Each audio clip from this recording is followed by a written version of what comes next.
But I gotta go. There's another gentleman I wanted to speak with. So. A little bit too. All right, hey, dude, take it easy, all right? You too. Thank you. Hey, man. What's going on? Hey, what's up? Good to see you. Looking rough, man. I know. I had eye surgery 2 weeks ago. Like a LASIK or? No, I have a detached retina. Oh shit. Yeah. Is that hereditary or? It actually could be. Yeah, my kids might have the same issue. Old age can bring it on. Doing yoga, standing on your head could exacerbate it. Really? Remember I told you I stopped doing CrossFit? The handstand push-ups is what I was thinking of. Oh shit! I could never do that. Yeah, I was always the one that would put the mat under the head and do that thing. Yeah. Do some decline push-ups. Yeah. That's how you been? I actually haven't exercised maybe in like 3 weeks. Okay. Because of this. I haven't seen you around for a while. I've been coming out. I've been out here every day this week. I only come out Tuesday, Thursday, so. Do you? Mm-hmm. Okay. I'm actually kind of getting low on my battery. Okay. I think it might. I might be good for another 30 minutes. Yeah. So, do you have some time to talk? Did you? I have a little bit. Okay. I'm actually skipping class now, so I can get home early, but. Okay. Sit and chat. And actually, what's it? You want to go over there? Just a little bit away from the boxing that's about to excitement? start. Yeah, they have a boxing ring set up over there. Yeah, they're literally boxing. How's your depth perception and everything? It's shitty. Yeah. I really shouldn't be driving like long distances.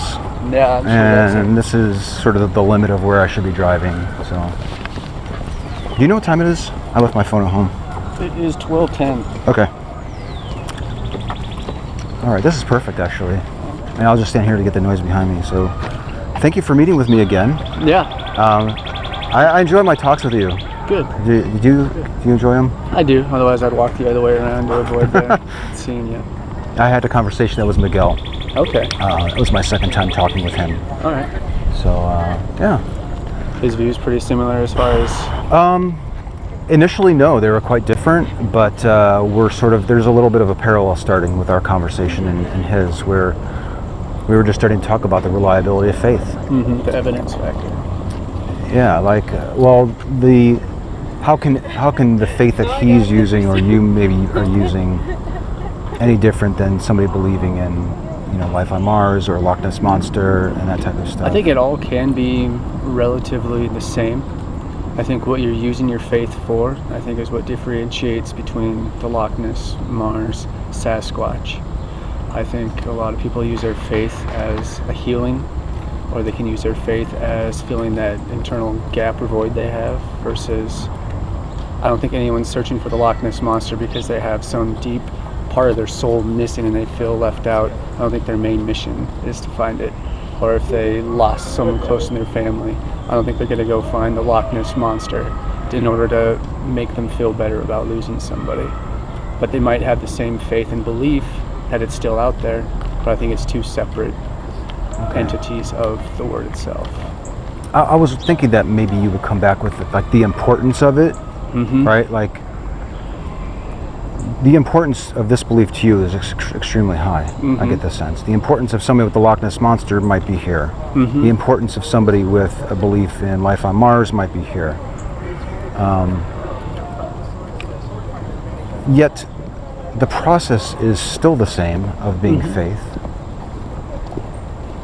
Are you saying that faith is the same, but does the method of faith differ depending on the importance of the belief?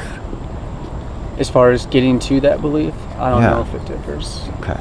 But as far as what they're using in order to achieve, I think that has where all the differentiation is. So, like I was saying, I don't think anyone tries to fulfill anything besides maybe self-legacy through, like when they're going for the Sasquatch and all that. But I think with religion, faith is different. But getting to and using faith, I believe, is the same steps as far as achieving that. Just believing something on total instinct and personal quest, I think that's the same as far as religion and the Loch Ness. Faith is the method of faith is the same regardless of those three beliefs? Yes. Okay. The process is same, right? Is trusting in something that you can't see, I believe, was your definition. Yeah. I trust in something I can't see that there's life on Mars. I'm using faith, I get there. I trust that the Loch Ness Monster exists. I don't see that it's there. Possibly, yeah. You think you're going to get there, that type of thing. Yeah. I don't really necessarily think about the whole Mars thing as being attainable, but that's my own. What do you mean? You don't think we could ever figure out there's life on Mars? You can figure out there's life on Mars, but sustaining a habitat for people to live. Oh, yeah, like the science of it, like we have enough to get resources there. But we need a certain amount of oxygen and food, and is it sustainable? Yeah. I guess that's a whole other topic. Yes. I guess what I was getting at is, like, for me, it would be really cool if we discovered some freaking red squirrel running around on the planet. Yeah. Like it came right up to the camera on Mars Curiosity and we can see it. That'd be neat. That'd be one of the things I would like to discover before I die, is life on another planet. But that belief is not that important to me. Like, it's a nice to have. I could probably tell myself to use faith and convince myself that there is life there and that squirrel does exist. But I wouldn't want to deceive myself. Like, I would want to know definitively that it really was there, because I want to believe things that are true. Yeah, I think everybody does. And you do as well, if I remember, as we ended the second conversation. Yeah. I know we talked about evidence and it not being important to you, but I can't help myself thinking that the old axiom that how does it go? The wilder the claim, the more there's a need for evidence to support the claim. It's extraordinary claims require extraordinary evidence, I believe, is the exact thing. Hey, if I were to tell you, I'm wearing an eye patch right now. Okay, if I were to tell you that I'm wearing this patch, you can see that I'm wearing the patch. Because I got something in my eye. There would probably be no reason for you to doubt that claim, right? But if I told you that you're hiding a laser gun behind there, then I would have you. There is a laser gun behind it. Okay, I can't show it to you, but I need you to believe that it's there.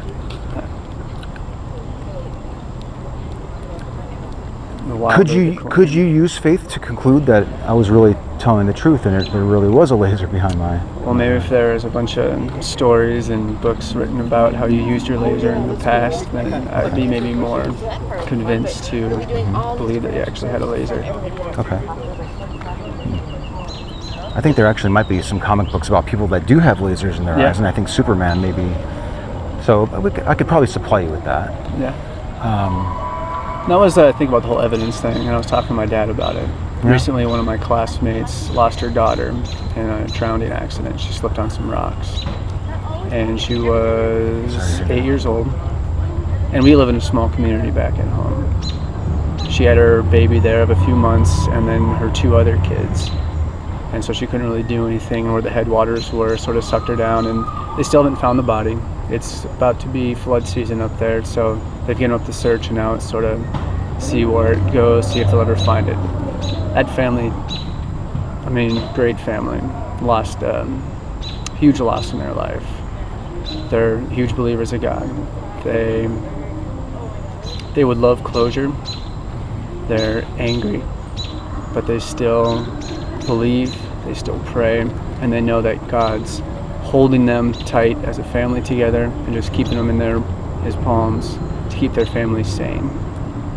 And as far as the evidence factor goes, I think that type of healing power, that type of what God can do for us, even though there is no concrete evidence, but the situations and scenarios that he puts us through and we can get strength out of it, is the evidence that we would need in order to continue to believe. Because there's not many other places where you can go based on faith and evidence alone where you can get that type of comfort and that type of healing power. And I know that and I appreciate you sharing this story, and it's a terrible thing. I feel very terrible that happened to that girl and to that family. You know, I have a friend. He's a non-believer. His family's non-believers, and they just their girl. I don't know if I mentioned this to you. She has a terrible tumor, and they just did surgery and stuff. And I haven't checked lately to see how it's progressing, but people do have a way of getting through difficult events Mm-hmm. without relying on a God to get through it. Mm-hmm. I do understand that believing in a God gives people a lot of comfort. We talked about comfort, and you get Mm-hmm. comfort from your belief too. What I really struggle with though still is that getting comfort from a belief doesn't necessarily mean the belief is true. Right. Would I walk up to that family and engage them in a conversation at this point in their life? No, Yeah. sir, I wouldn't. There are actually times where I won't have these conversations with people, and that would probably qualify as one of them. Mm-hmm. 15 years later, when I run into that mom, maybe, No. okay, possibly, but no, I don't think I would do that right now.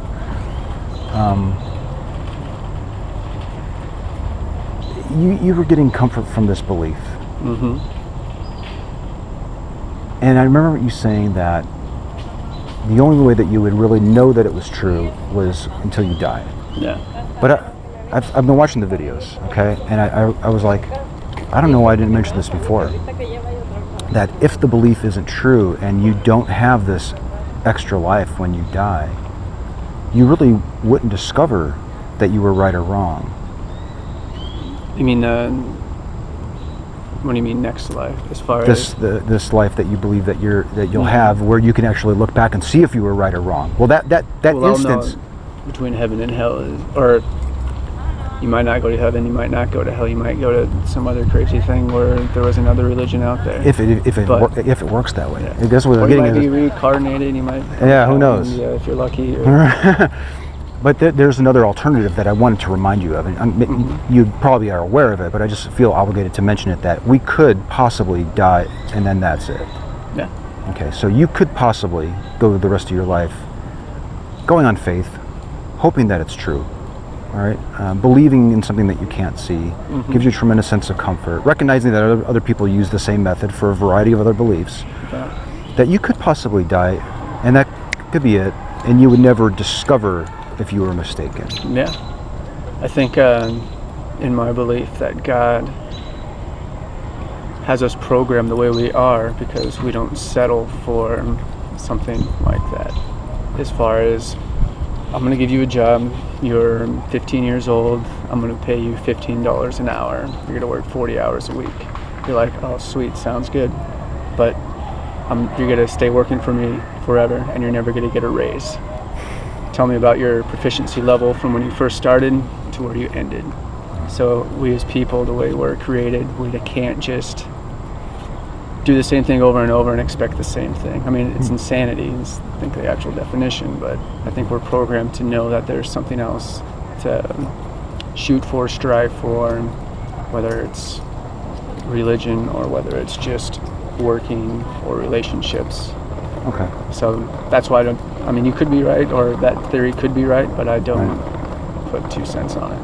Mm-hmm. Yeah, it certainly could be correct.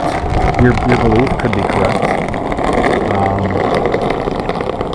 I would need a fair amount of evidence for it, right? The greater the claim, the more evidence it would be for me. Based from the first 2 conversations, I remember you saying that even if you had the chance of getting evidence, you would dismiss it, or you wouldn't even need it. I wouldn't need it. I wouldn't dismiss it. I wouldn't. Not dismiss it, I'm sorry, but you said you wouldn't need it. I mean, Do you still feel the same way after our conversations and after the homework that you did about the reliability of faith? Yeah, I do. I mean, it'd be great, but I wouldn't need it. It would be great if you had the evidence. I mean, yeah. I mean, and But you I think don't- we talked about also, if we had the evidence, then everyone would be a believer, which is great. But I don't Probably, think yeah. that's God's intention of having everyone be a believer. He would love it, but he wants his children or his flock or his sheep to find out his way through his Faith. trial. And He doesn't- Your God prefers it that people use faith to arrive at his like existence. a loyalty. Yeah. Is it initiation of some sort, or Any initiation? like this rule that, or this maybe observation or something that you have that says, my God really enjoys it when people use faith to get to him, and he would much rather prefer it that way than evidence. No. For someone like myself that's evidence-based, Can you see why I don't like that scenario? Yeah. I mean,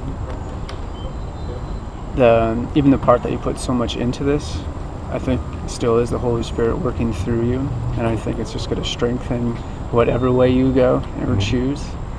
But to another point, you know there is something, otherwise you wouldn't keep looking. So, Really?